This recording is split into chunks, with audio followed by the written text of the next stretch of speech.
language in this way. And not only this, but we would see that all of the exegetes of all time in the medieval period, practically all of them or none of them had said anything like this.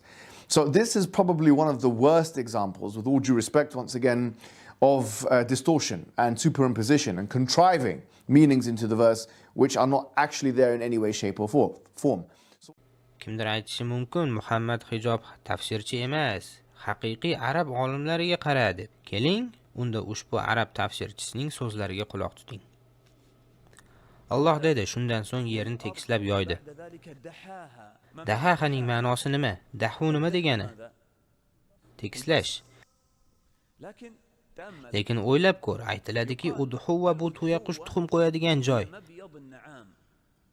Agar tuyaqush bir yerga tuxum qo'ymoqchi bo'lsa, u yerni tekislaydi.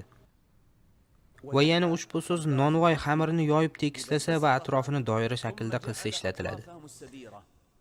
Xullas, bu so'z bir narsani tekislashga va shu bilan birgalikda atrofini doira shaklda qilishga dalolat qiladi.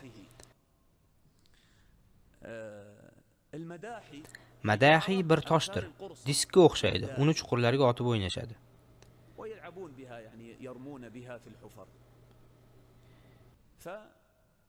ما نريد نخوض في أشياء ما لها يعني لازمة لكن